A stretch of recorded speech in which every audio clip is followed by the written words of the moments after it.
Good day guys, welcome back to my channel, and today tuturuan ko kayo kung paano mag-install ng Big 3 sa inyong sasakyan. So today i-upgrade natin ang ating electrical system, pero hindi naman porket sinabi kong i-upgrade natin ang ating electrical systems dadagdagan natin ang voltahe ng ating sasakyan. No, ang gagawin natin is pagagandahin lang natin ang daloy ng kuryente sa buong sasakyan natin, kasi tulad nito, luma ng coaching ito. This is a 1990 Mitsubishi Galant model, so 28-year-old na ang makinan to. This year 29-year-old na siya, so may mga possibility na yung mga old wires niya is corroded na, o kaya naman is nagkaroon na ng kalawang. So yung Big 3 upgrade na gagawin natin will help para ma-restore yung lost power. Guys, ang kaibahan naman ng pag-install ng grounding kit kumpara sa Big 3 upgrade, pag grounding kit lang kasi ang kinabit natin, dinadagdagan lang natin ang body ground sa ating buong sasakyan. So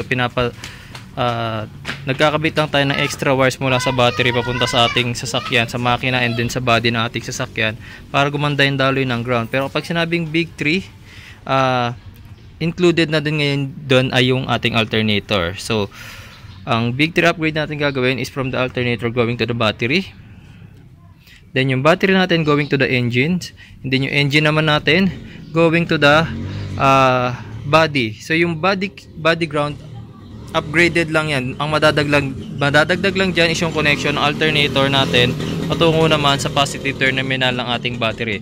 And then yung grounding kit naman natin will make yung battery to engine, engine to body ground, and then body ground to negative terminal agad ng battery. So we are making a triangle dito sa ating sasakyan. And guys, so before we begin, ipapakita ko muna sa inyo yung example ng performance ng aking makina kapag stock settings pa, yung hindi pa tayo nagkakabit ng Big 3 upgrade. So pansinin nyo, as of now ang aking RPM is nasa 800 RPM. So once I turn on yung aking headlight, pansinin nyo rin yung voltmeter na kinabit ko, it's 13.2 volts. Once na i-turn on ko yung headlight ko, kaya makikita nyo biglang bumaba ng konti yung RPM natin from 800 naging 700 siya. So malaki yung binagsak niya. Pag pinatay ko ulit yung headlight, kasi medyo tumataas ulit siya. Tapos mag-isa voltmeter natin pag nag-on ako ng headlight, ayan, so bumagsak siya sa 12.7 volts kasi nga kinakain ng headlight yung kuryente natin ngayon. Tapos kung sakasakali man na meron din akong fan na naka-install, ayan, so pagdating sa fan naman hindi nyo mararamdaman, pero ako kasi dito ramdam ko pag nakapatay ang headlight mas malakas yung buga ng fan. Pero pag nag-on ako ng headlight, ayan, humihina na siya. Tapos pansinin nyo yung clock, pag nakapatay ang headlight yung clock ko maliwanag. Pag nag-on ako, ayan, so hindi naman siya namamatay pero sobrang dilim na niya. So yun yung isa sa effect kapag nag-on tayo ng headlight. So yan yung susubukan nating masolusyonan kapag nag-install tayo ngayon ng Big 3 upgrade. Yan mga boss, so magsisimula na tayo ng tutorial, pero bagong lahat, since malaking electrical job ang gagawin natin, I will require you na tanggalin ninyo yung connection sa ating battery para masigurado na safe yung ating gagawing installation, para walang mangyayaring short circuit. And then we can now proceed dun sa ating pag-install ng Big 3. So ang unahin natin is yung pag-install ng grounding kit. Yan, so first thing na gagawin ko is kakabitan ko ng dalawang grounding cables itong negative terminal ng battery.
Ayan.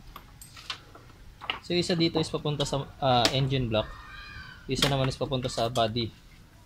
Body ng ating sasakyan. So hanap lang ako dito ng anywhere na pwede ko pagkabitan itong grounding cable na to.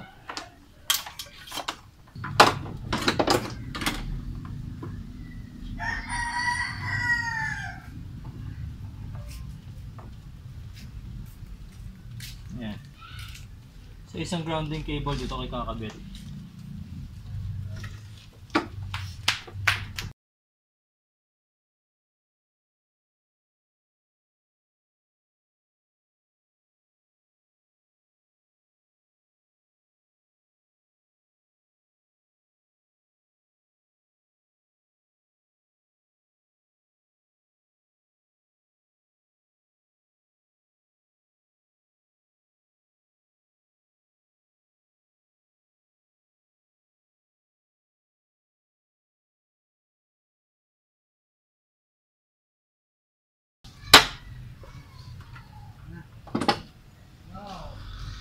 Isang ground wire naman, grounding cable naman, kakabit natin sa may makina naman. So hanap tayo ng anywhere dyan kung saan natin pwedeng ikabit ngayon itong isang grounding cable.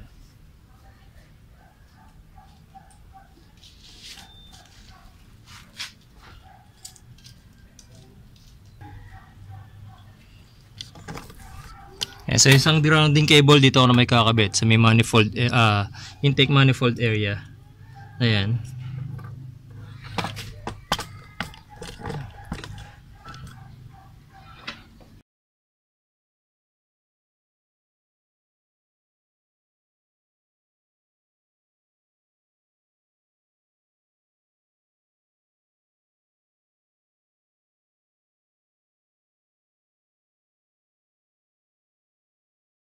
Yan, so nakabitan natin yung first two grounding cables natin. Isa sa makina, ayan, tapos yung isa sa body ng ating sasakyan. So isa pang grounding cable ang kailangan natin ikabit ngayon. Yun naman yung galing sa makina papunta naman sa body ng ating sasakyan. So hanap ako ng iba pang pwesto para pagkabitan naman nun. Yan, so yung isa namang grounding cable na ikakabit natin, so probably dito na ako magkakabit, papunta naman din sa manifold. So kung makikita nyo, meron ng dating nakalagay na cable, pero dadagdagan ko na lang din yan, hindi ko na yan tatanggalin. Kasi probably, ayan, kitang-kita nyo, medyo luma na yung cable. So marami na ring accumulated na dirt ang cable na yan. So probably nagiging reason na yan para bumaba yung daloy ng body ground. So dyan na rin ako magkakabit.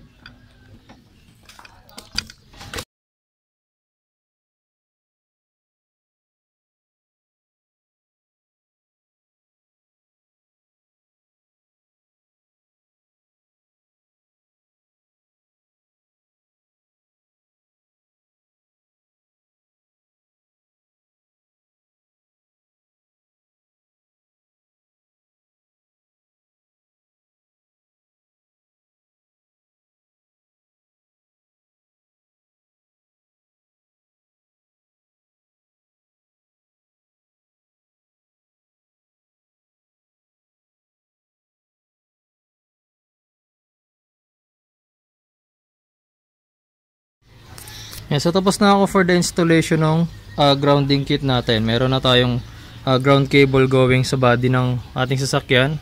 Meron na rin from battery, negative terminal ng battery going to engine. Tapos from engine naman going to body ng ating sasakyan.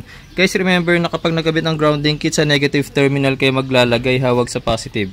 Kasi instead na makatulong yun, masusunog lang yung sasakyan niya pag mali kayo ng terminal na pinaglagyan. So remember, negative terminal ng battery, kakabit ang ating grounding kit. So last part ng ating upgrade, yung Big 3 upgrade natin, will not be complete kung wala yung ating main connection, yung from galing sa alternator natin, going naman sa positive terminal ng ating battery. So this time, positive terminal ng battery natin ang lalagyan natin ng connection. Ayan. So sa alternator natin, ayan, kung makikita nyo yung thick wire na yon, yan, tapos meron siyang 10mm nut. Diyan natin ikakabit, diyan tayo magkakabit ngayon ng cable. So galing diyan papunta nga sa positive terminal ng ating battery. Ang problema, yung grounding kit na nabili ko is walang eksaktong haba na pwedeng ikabit mula battery hanggang sa alternator. So bumili ako ng extra wire. So gauge 8 wire ito.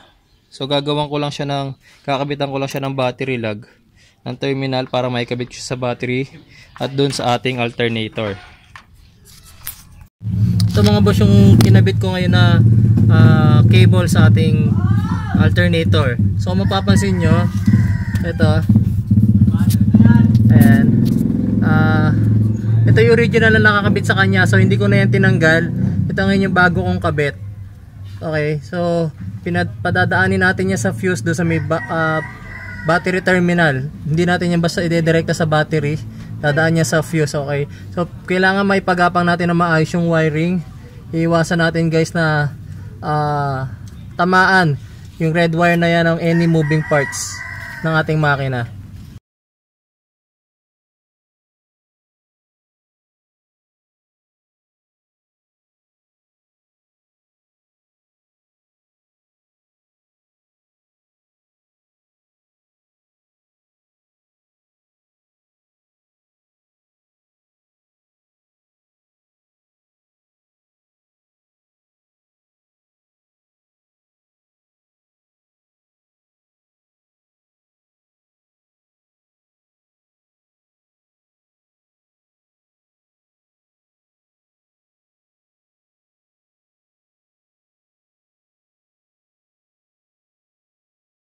Yan mga boss. So ito naman yung kabilang dulo ng kinabit natin kanina sa may alternator. So ikakabit naman natin to ngayon guys sa positive terminal ng ating battery.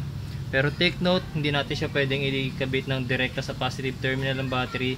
Padadaanin natin siya sa fuse box kasi iniiwasan natin dito is kung sakasakaling magkaroon ng short circuit, walang magka-cut ng current. So kapag nagkaroon ng short circuit, at least kung mayroong fuse, puputok lang yung fuse, mapuputol na yung kuryente natin. So required ko guys talaga na magkabit kayo ng fuse box.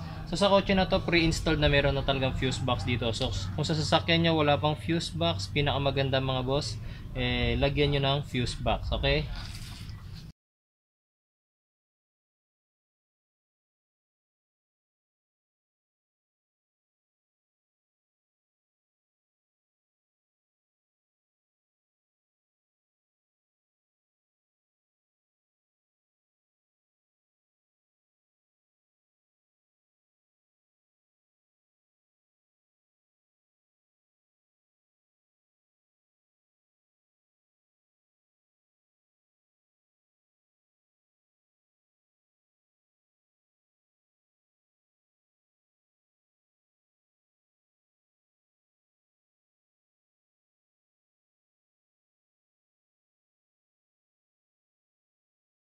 Yan na mga boss. So tapos na natin install ngayon ng ating Big 3 upgrade.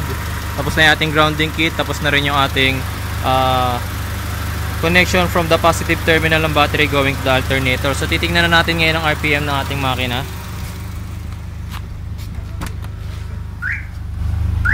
Ayan. So as of now,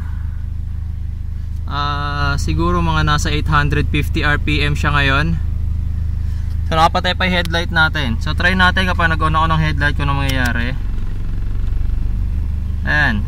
So kung mapapansin nyo, hindi siya masyadong bumaba. Ramdam ko rito na may pagbaba dun sa RPM. Pero makikita natin sa RPM gauge halos hindi masyadong gumalaw yung needle. So konti lang yung iginalaw nung ating RPM. Ayan. Naka-off ulit yung headlight. Take note guys, naka-ano ako naka-high. Ayan. Tapos pansinin yung RPM ko, hindi na siya masyadong bumababa. Hindi na ngayon masyado naapektuhan yung RPM ng ating makina. Tapos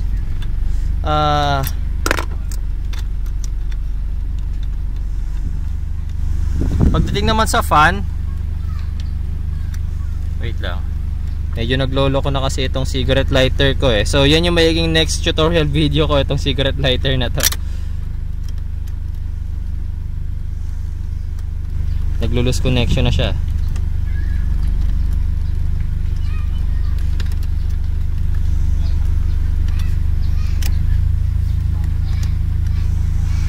Ayan. So na-test ko na ngayon yung ating RPM. Tingnan naman natin ngayon kapag nag-headlight ako kung mangyayari sa fan. Ayan. So medyo humina siya pero hindi ganun kalaki din yung effect kumpara kanina na parang nagbaba ako ng speed ng fan eh. Tapos kung mapapansin yung ilaw natin kanina, yan, ganyan sa kaliwanag. Pagka nag-on ako ng headlight as in hindi na makita yung clock, pero ngayon kahit paano nakikita pa yung clock. Tapos ayan yung naging positive effect sa atin ng ating ginawang upgrade. So possibly pati yung makina natin ito mas maging responsive. Yan, so I hope guys meron kayong natutunan ngayong araw na to sa aking video. Natutunan nyo kung paano i-install ang Big 3 upgrade, at naipakita ko sa inyo kung ano yung positive effect na nagagawa niya sa ating sasakyan, lalo na kapag medyo may kalumaan na yung ating sasakyan. So kita-kita tayo guys sa susunod ko pong video, and please continue supporting my channel. Thank you guys.